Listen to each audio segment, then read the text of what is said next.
कभी सोचा है कितनी बार तुमने खुद से कहा होगा ना कि इस बार सीरियसली पढ़ाई करूंगा, लेकिन 2 दिन बाद फिर वही डिस्ट्रैक्शंस, वही मोबाइल और वही एक्सक्यूजेस तुम्हें फिर से घेर लेते हैं ना। और फिर एग्जाम के 1 महीने पहले तुम्हारे अंदर से आवाज आती है, काश थोड़ा पहले शुरू कर ले, मेरी अच्छी लेवल का पढ़ाई नहीं है। क्योंकि कोई भी स्टूडेंट्स किसी भी एग्जाम देता है तो उससे 15 से 20 दिन पहले महसूस हो जाता है उसका प्रिपरेशन लेवल क्या है। और अंदर से अपने दिल से खुद आवाज आने लगता है, भले ही ऊपर से जो बोलिए झूठ बोलिए, लेकिन अंदर से महसूस हो जाता है कि मेरा प्रिपरेशन लेवल क्या है। लेकिन सुनो, अभी भी देर नहीं हुई है।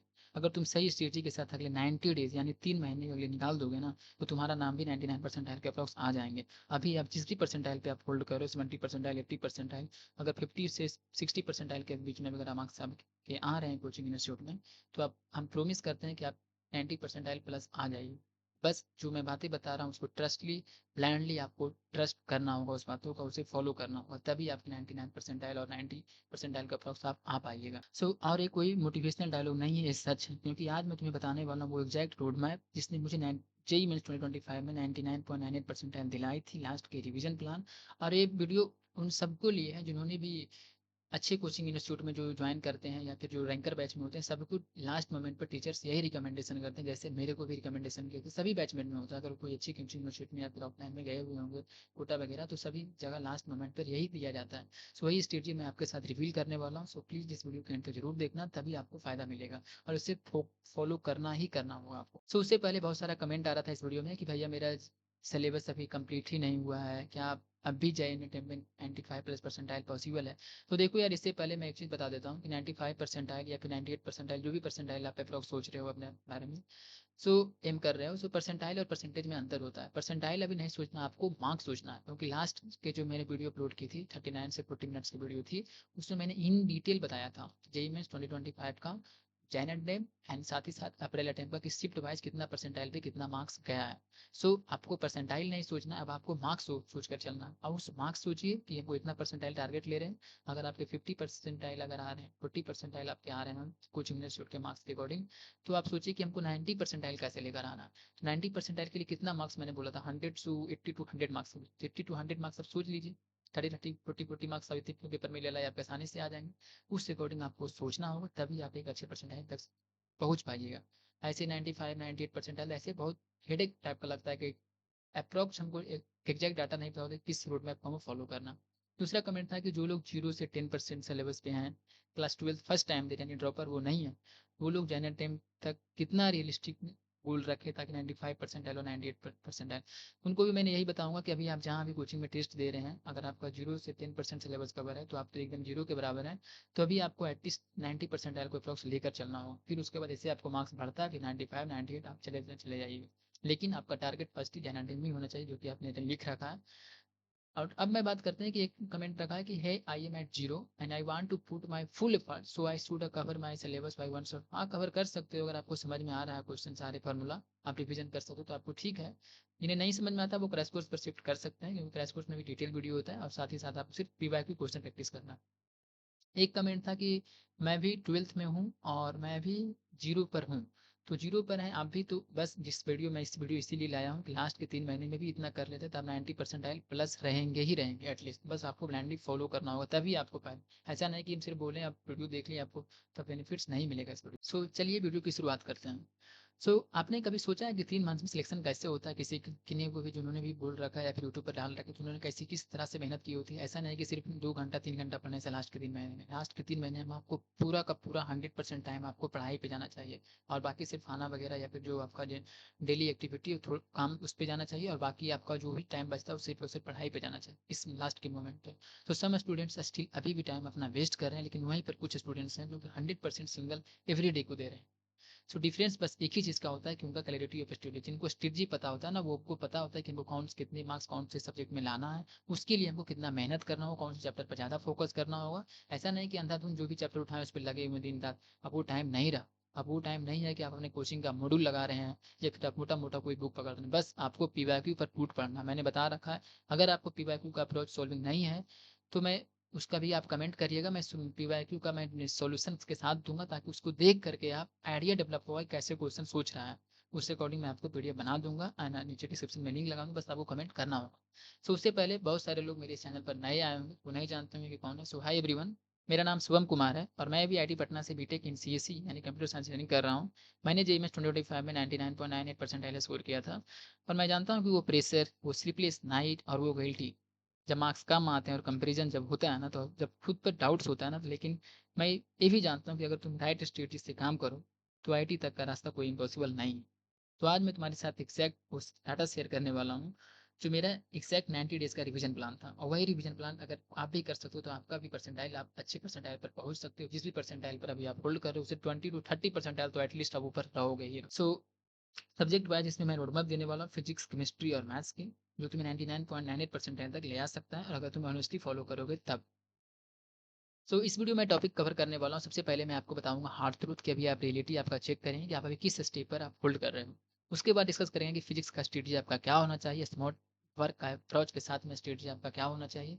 इसके बाद डिस्कस करेंगे कि केमिस्ट्री स्ट्रेटजी जो कि रैंक बूस्टर होता है, केमिस्ट्री एक ऐसा सब्जेक्ट है जो आपका रैंक को बूस्ट करता है और कम समय लगता है और उतना ही मार्क्स दिलाता है जितना मैथ और फिजिक्स में भी होता है। अब फिर बात करें कि मैथ्स स्ट्रेटजी आपका क्या होना चाहिए, क्योंकि रैंक डिसाइडर होता है। रैंक डिसाइडर इसलिए मैंने बोल रहा हूँ इसे मैथ्स को, क्योंकि मैथ्स में कम मार्क्स पर 99 परसेंटाइल बन जाते हैं, जिस टाइप का भी मैथ्स का लेवल आ रहा है। सो ओनली कौन से चैप्टर पर फोकस करना है मैं वही बताऊंगा, और 90 डेज का एक्शन प्लान क्या होना चाहिए। लास्ट में मैं आपको कंक्लूजन दूंगा कि तुम्हें आईटी चाहिए तो तुम्हें क्या माइंडसेट आपको बनाकर रखना होगा ताकि आप अच्छे अप्रोच तक पहुंच सको। उससे पहले सबसे पहले बात करते हैं कि रियलिटी चेक करते हैं।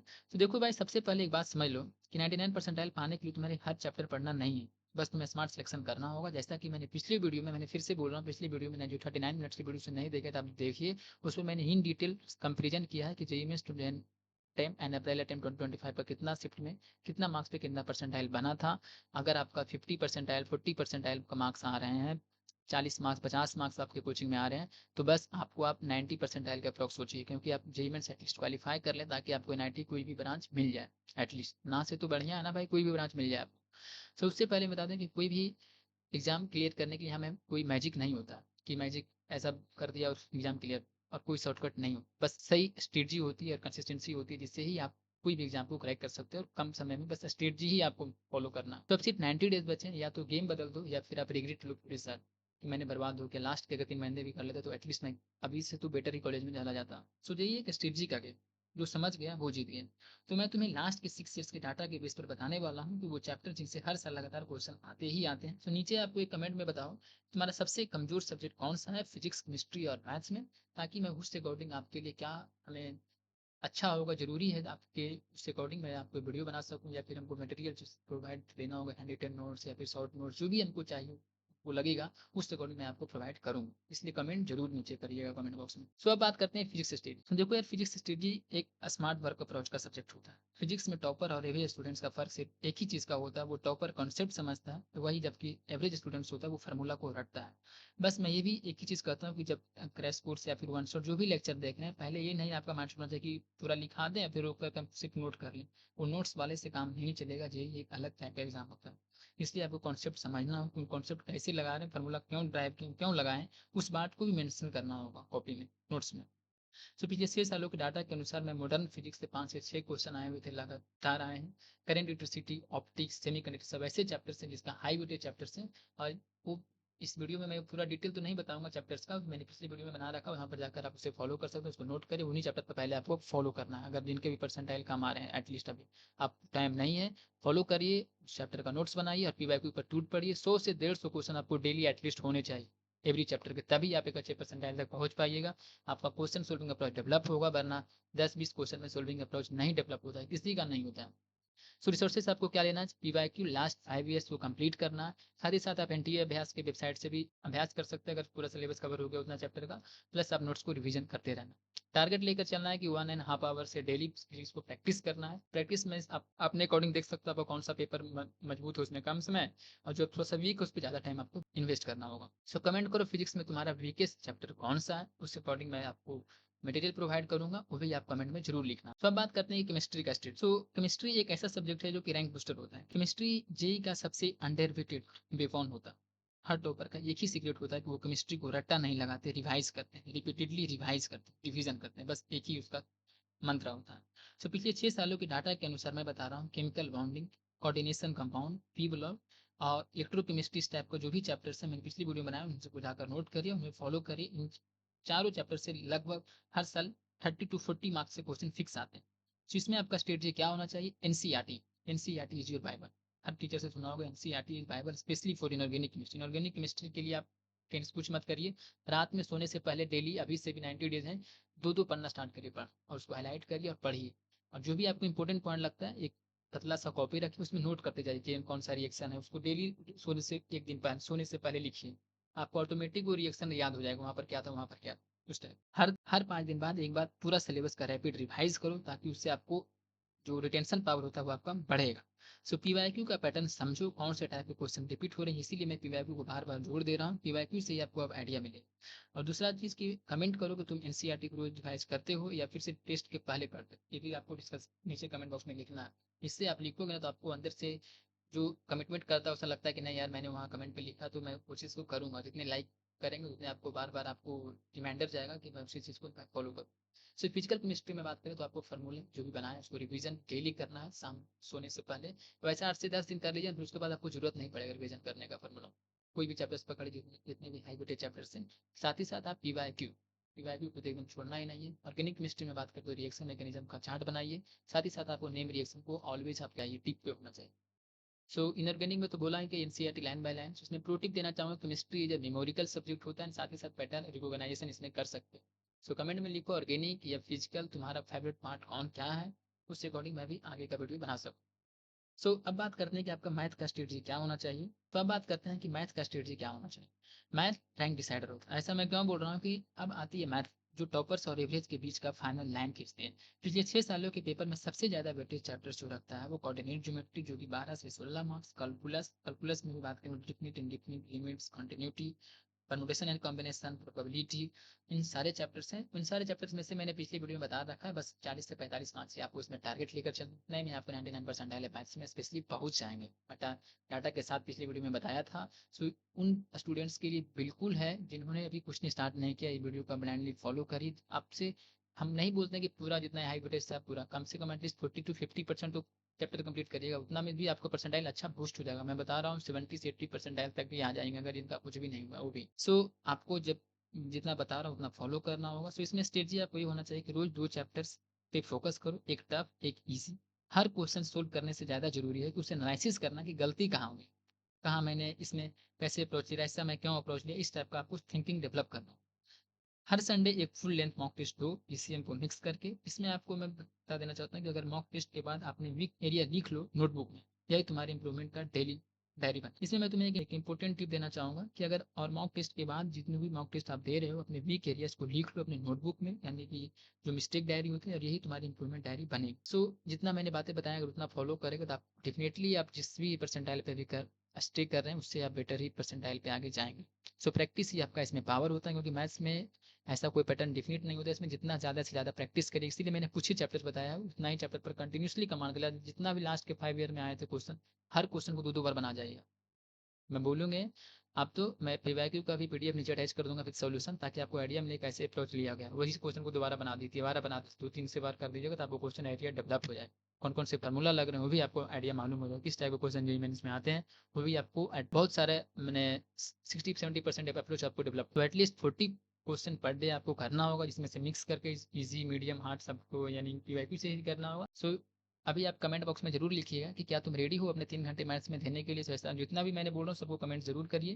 तो अब बात करते हैं पीवाईक्यू एंड मॉक टेस्ट को। सो पीवाईक्यू ये गोल्ड माइन होता है। पीवाईक्यू इसलिए मैं बता रहा हूँ कि पीवाईक्यू बहुत बहुत बहुत इंपॉर्टेंट होता है। दूसरी बात, सो लास्ट ईयर का ही करना है जेईई में, so last year of JEE mains का पीवाईक्यू ही करना है। एवरी क्वेश्चन आपको बताएगा कि हाँ एनटीए एक्चुअली क्या चाहता है, क्या पूछना चाहता है, किस टॉपिक को ज़्यादा सोच रहा है, किसका ज़्यादा वेटेज दे रहा है। वीक 1 से लेकर 6 तक आपको चैप्टर वाइज पीवाईक्यू करना है, और उस वीक 7 से लेकर 9 के बीच में आपको फुल पेपर का मॉक टेस्ट देना ही देना है। सो अब बात करते हैं कि how many hours to study. ये भी क्वेश्चन था कितने घंटे पढ़ें। सो एवरेज नहीं, इफेक्टिव आवर्स आपके मैटर करते हैं। 8 से 10 hours per day for droppers, 6 से 8 hours per day for class 12। ऐसा मैं क्यों बोल रहा हूँ कि क्लास 12 वाले को भी बोर्ड भी होगा, तो उनको बोर्ड पर भी देना होगा, 2 से 2.5 घंटा करीब डेली देंगे तो भी उनका बोर्ड अच्छा चला जाएगा। लेकिन आप ड्रॉपर हैं तो आपको तो कुछ कहीं क्लास वगैरह जाना नहीं है, कोई बोर्ड देना नहीं है, तो आपको पूरा का पूरा फोकस होना चाहिए। आपको इतना तो एटलीस्ट होना ही चाहिए, सभी काम हटा कर सिर्फ पढ़ाई पे जाना चाहिए कि आपको इतना पढ़ना ही पढ़ना। फोकस ज़्यादा कंसिस्टेंट ज़्यादा मैटर करता है टाइम से। सो फोकस के जो भी पढ़ाई करिए वो फोकस के साथ करिए। Smart study beats long study. So smart study आपको करना होगा। Smart study in the sense high weightage topics पर पहले प्रायोरिटी देना होगा। सो अब बात करते हैं हार्ड ट्रूथ के बारे में। So every toppers fail 100 times before the succeeding. हर क्या लगता है जो भी जिन्होंने भी जेईई मेंस का रील निकाल रखा है या फिर जेईई मेंस का, तो उन्होंने क्या लगता है कि शुरू से ही 10th के बाद 11th में आया तो उन्होंने शुरू से ही 250 280 मार्क्स लाने लगे? नहीं, हर टॉपर स्टूडेंट्स फेल होता है, बट उन्होंने क्वेश्चन अप्रोचिंग सॉल्विंग नहीं छोड़ते हैं। क्वेश्चन से ही फिर उनको एक समय ऐसा आता है, फिर शुरू में हम जानते हैं कि डिमोटिवेशन होता है, थोड़ा सा रिग्रेट होता है, प्रेशर टाइप का, अलग टाइप का फीलिंग आता है, लेकिन कितने पन्ने फाड़ते हैं पता नहीं, लेकिन फिर वही धीरे धीरे आपको जब क्वेश्चन डेवलप हो जाएंगे, फिर आपको क्वेश्चन में मजा आने लगे कि हाँ इस टाइप का क्वेश्चन किसी को बताइएगा तब लगेगा कि हाँ अब मैं सोल्विंग अप्रोच डेवलप हो गया। So you will be feel demotivated, you will cry, you will doubt yourself. But one thing is a very important in that time, that is a continuity आपको रख लगे रहना जिस भी आप चैप्टर्स को सॉल्विंग कर। So but remembers winners are those who continue even after the breakdown. So अब बात करते हैं कि आपका रिवीजन फार्मूला क्या होना चाहिए। सो देखो यार, सबसे सिंपल थे, हम रिवीजन प्लान रखते थे कि रिवीजन में रिवाइज आपको 3 times before Jain attempt. Jain attempt से पहले आपको 3 बार रिवीजन हो जाना ही चाहिए। फर्स्ट रिवीजन कैसे होना चाहिए? हमको नोट्स जो भी कोचिंग में आप पढ़ रखे हो, जहाँ से भी आपने नोट्स बनाया है, one shot, crash course, full lecture, जिसने भी आपने देखा हो नोट्स बनाए होंगे नोट्स, साथ ही साथ आप पीवाईक्यू का भी प्रैक्टिस रिवीजन करना। पीवाईक्यू का रिवीजन कैसे करेंगे? जैसे पीवाईक्यू क्वेश्चन आप सोल्व कर रहे हैं, उस टाइम पे देखिए कोई क्वेश्चन में आप अटक गए या फिर कुछ क्वेश्चन में कुछ नया चीज सीखे, इसमें इस फॉर्मूला लगा, ऐसा लगा, उसको भी आप उसी नोट्स में गोला बनाकर आप लिख लीजिए कि ऐसा था, उसको भी नोट्स के साथ ही आप अटैच कर दीजिए, ताकि पीवाईक्यू का भी जितना कॉन्सेप्ट लगा था वो भी साथ ही साथ आपके नोट्स में अटैच हो गए, और जब रिवीजन करिएगा नोट्स तो साथ ही वो भी रिवीजन हो गए। सेकेंड, आपका रिवीजन होना चाहिए only mistakes plus weak chapters पर आपका फोकस होना चाहिए। थर्ड रिवीजन जाना चाहिए full mock test plus fast recall. Fast recall in the sense, जैसे कोई भी टॉपिक्स लिए उसमें फिर कॉपी को अपना बंद किए और फिर आपको माइंड आंख बंद करके आपको रिकॉल करना है, ये चैप्टर था, इसमें ये फॉर्मूला था, ये फॉर्मूला था, ऐसे करके आपको रिवीजन करना, तभी आपका रिटेंशन पावर हाई होगा, आप एग्जाम हॉल में भी आप रिकॉल कर पाओगे। तो अब बात करते हैं कि इसमें मोटिवेशनल पर्स तो कुछ नहीं है, बस एक ही चीज मैं बोलना चाहूँ कि जेईई तुमसे सब कुछ मांगता है, टाइम, एनर्जी, पैशन, और खासकर वो लास्ट मोमेंट पर तो दे दो अपने आप, क्योंकि यही तुम्हारे लास्ट पे जब साबित होंगे ना, तब तुम भी उस 99% अप्रोक्स में आओगे, फिर तुम भी अपने आप को पीछे देखोगे कि हाँ मैंने भी कर लिया। सो आईआईटी लिखा होगा तुम्हारे नाम के आगे, बस तुम्हें अभी मेहनत करना होगा। लास्ट के 3 महीने ही आपके असली गेम चेंजर होते हैं, और तब याद आएंगे ये 3 मंथ ने लाइफ बदल दी जब आप कॉलेज में जाओ। सो अगर तुम्हें ये रोड मैप हेल्पफुल लगा तो कमेंट करो भैया, I will give my 100% from today. Like करो, शेयर करो, अपने फ्रेंड्स के साथ शेयर करो चैनल को, और क्योंकि यहाँ मिलती है एक real strategy plus real motivation के साथ साथ आपको एक अच्छे पाथ भी देता हूँ, और मैं अपने खुद को अगर बोलिएगा तो मैं सब चीज़ आपके साथ शेयर करूंगा। सो प्लीज़ इस वीडियो को एंड तक जरूर देखना, और साथ ही साथ अपने लोगों, अपने फ्रेंड सर्कल में शेयर जरूर करें। उससे पहले एक कमेंट आया हुआ था, आज ही कमेंट आया है कि भैया आप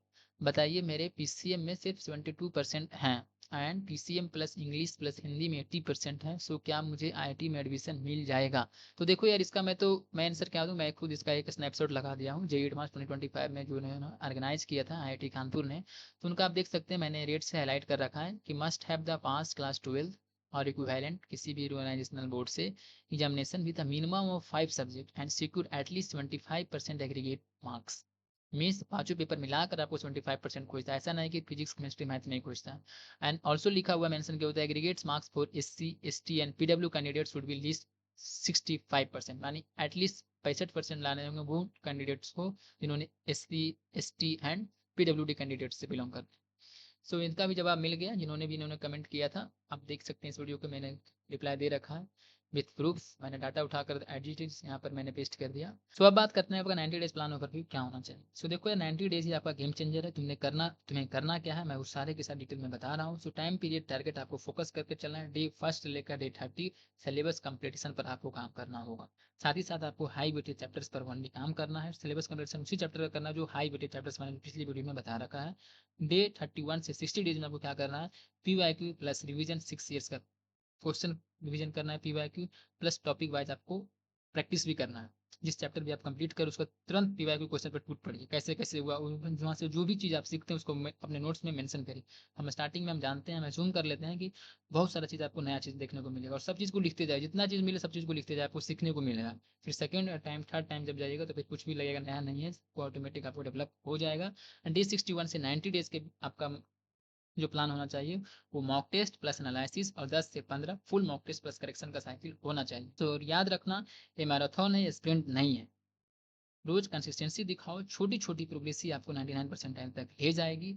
जैसा कि मैंने बताया है, एक बार फिर से रिकॉल कर देता हूँ कि फर्स्ट मंथ आपका बिल्ड कॉन्सेप्ट पर होना चाहिए और रिवीजन बिग चैप्टर्स को करना है। बिल्ड कॉन्सेप्ट किसका करना है? Only high weighted chapters. अब वो समय नहीं रहा कि पूरे चैप्टर्स पूरे सिलेबस को कवर कर रहे हैं, पूरे सिलेबस को कवर नहीं करना है। मैंने पिछली वीडियो में मैंने चैप्टर डिटेल वाइज बता रखा है, कितने शिफ्ट में कौन से पेपर के कितना क्वेश्चन आए हैं, लास्ट के 5 साल का भी मैंने डाटा दिखाया है। उसी चैप्टर्स का भी पहले प्रायोरिटीज देना है, उसी को पहले फोकस करके आपको कवर करना है।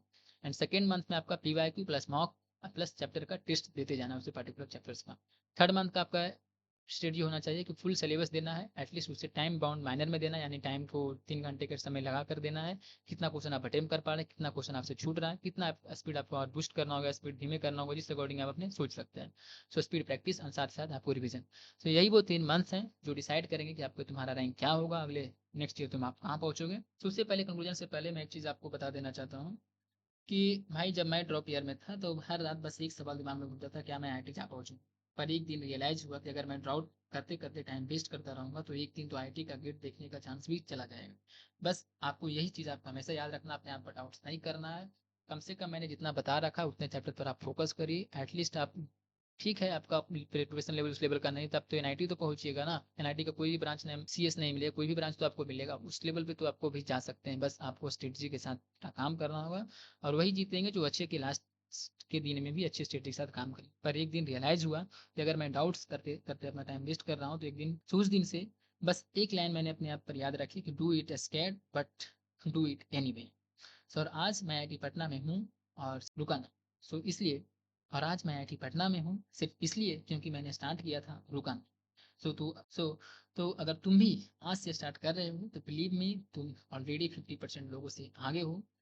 सो इस वीडियो का कंक्लूजन यही है कि आज से स्टार्ट करो, क्योंकि परफेक्ट टाइम कभी नहीं आती, बस तुम्हें ही वो क्रिएट करना पड़ेगा कि परफेक्ट टाइम कब बनाना है। ओनली हाई वोल्टेज चैप्टर से आपको स्टार्ट करना है। नेक्स्ट 90 डेज आपका नेक्स्ट लेवल का होना चाहिए, इस लेवल का प्रिपरेशन होना चाहिए कि आप ना भी हो रिजल्ट ना, फिर भी आप सोचो कि मैंने क्या पागलपंतियों की तरह पढ़ा था लास्ट के 90 डेज। अगर इतना पढ़ लिया होता तो आपको आदत बन जाएगी पढ़ने। दूसरी बात मैं बोलना चाहूँगा कि let's make your dream IIT reality में तभी बदलेंगे जब आप मेहनत करोगे। तो नीचे आप कमेंट करके जरूर बताना कि तुम्हारा टारगेट परसेंटाइल क्या है, मैं पर्सनली कमेंट सेक्शन में रिप्लाई करूंगा।